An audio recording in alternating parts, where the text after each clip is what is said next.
party people! How are you today? I'm Unikitty and welcome back to my YouTube channel.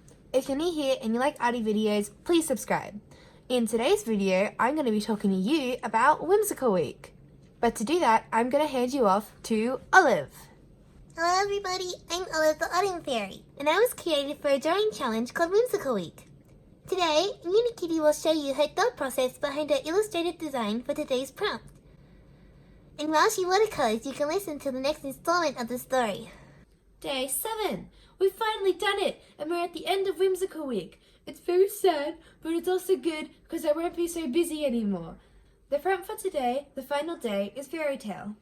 The only fairytale I could think of that would fit with Olive and the unicorns flying home was Jack and the Beanstalk. I originally thought of Little Red Riding Hood, but they would not encounter her flying home, but they could come across a beanstalk. So I chose to do an aerial view of the fairy and the unicorn flying past the beanstalk. I couldn't believe my eyes. A giant beanstalk had grown not far from my home, but Luna seemed ecstatic to find it. She zoomed up the top of the stalk to the very top, where a giant fluffy cloud sat. A cloud filled with millions of sparkly apple trees and every color of tiny unicorn. Luna galloped excitedly towards the herd. She found her way home, and now it was time for us to say goodbye and go our separate ways.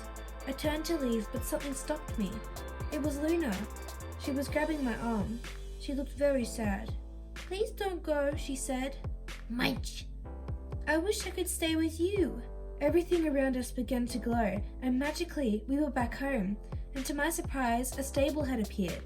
It was a house for Luna, so she could stay with me.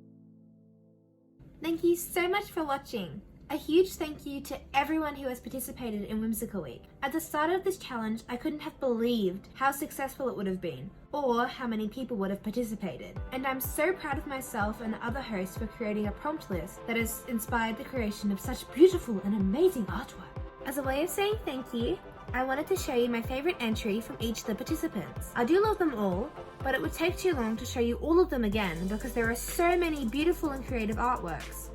So I'm just going to highlight my favorite from each person, and I hope you enjoy them as much as I do. I've learned a lot of things from hosting Whimsical Week, and that has inspired me to create some more new drawing challenges and be involved in others as a participant and as a host. The first one coming up is Witch Week, which is being held from September 2nd to 8th. And then Autumn Magic Week, being held from September 22nd to 28th. If you'd like to join us, please feel free to do so, because I'll miss being tagged in all that amazing artwork. Thank you to all the new subscribers and for all the likes, comments, and constructive feedback. Also, thank you for liking my voice/accent. I've heard it's really cute and calming. I really appreciate your support. I've gotten some feedback that you would like to hear more in depth about my process and how I create art. Although it just comes naturally to me, so I don't really think about it, and I don't think it would be that interesting, but clearly it is. I'm going to be taking a little break to give myself time to recharge, but then I'll be back soon with another new video about my digital process. Have a creative day, everybody. Bye!